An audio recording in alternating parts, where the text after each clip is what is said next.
Located to the south of Diamond City, the Boston Police rationing site was used by the Boston Police Department to distribute supplies to civilians, but it came under investigation by the Army for ration shortages.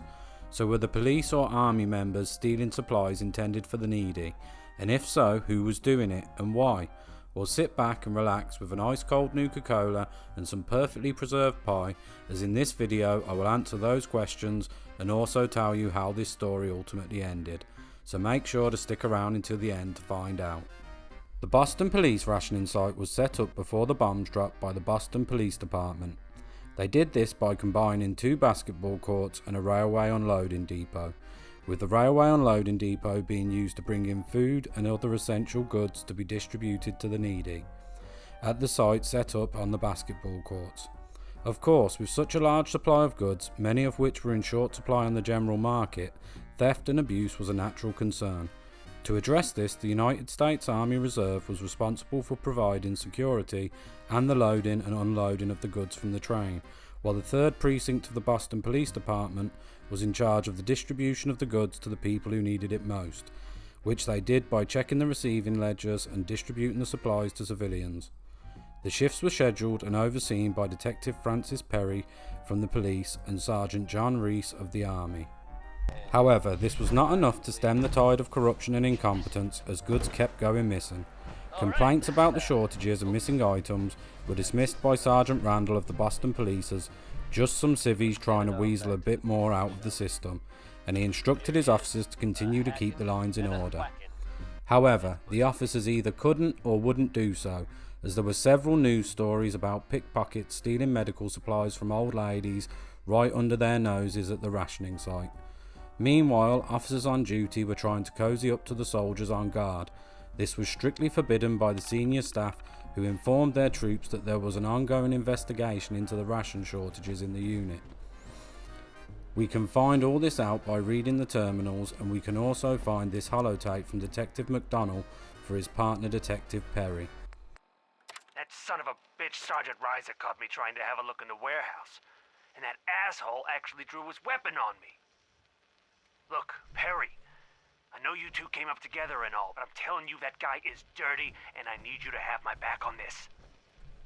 Those ration crates didn't just go missing on their own, and it's our job to make sure they're getting to the people who need them. Just lean on him a bit, okay? See if he'll let you in the warehouse to have a look around. McDonnell out.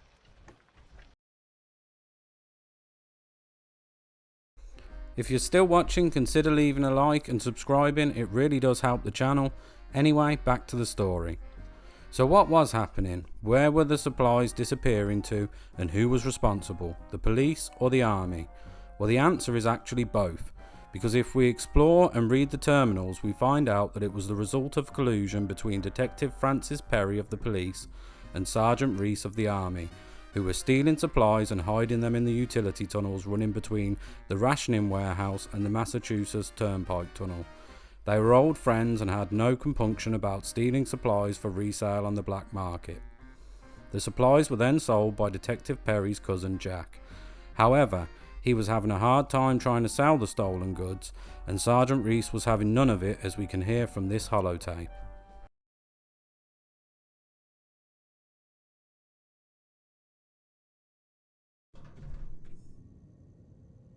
We need to talk, Perry.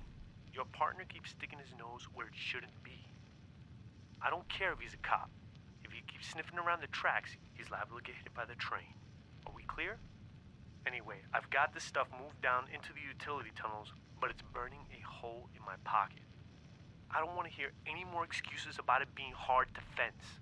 People would pay top dollar for this stuff. Sergeant Reese was so concerned that he ordered his men to arrest Detective McDonnell if he came anywhere near the warehouse, as we can see in this terminal entry from inside the warehouse. In reality, Detective Perry was planning to betray his old friend Sergeant Reese by pinning the whole scheme on him and skipping town after his cousin Jack had moved the goods to a safer location. However, Jack dragged his feet and less than half the goods had been moved. This prompted Detective Perry to record a message for his cousin Jack, which we can listen to now. Jack, this is Perry. What's taking you so long, cuz? You should have moved more than half this stuff by now. I've got that sanctimonious prick McDonald breathing down my neck. Partner my ass. We gotta get this stuff out of here and skip town before Reese catches on. We'll let his dumb ass take the fall for this, and come back in a week or so and say our grandma was having health problems down in New York. Just make sure you're ready tonight. And who's there? You better show yourself, asshole. However, as we can hear by the holotape and see by the two skeletons and the supplies scattered around, the plan to have his cousin Jack come by and collect the rest of the goods on the night of October 23rd was interrupted by Sergeant Reese, who had overheard Detective Perry recording his message about his betrayal. The two then engaged in a gunfight in which they killed each other. Then of course the bombs dropped and their skeletons would lie undisturbed for over 200 years, surrounded by the evidence of their crimes.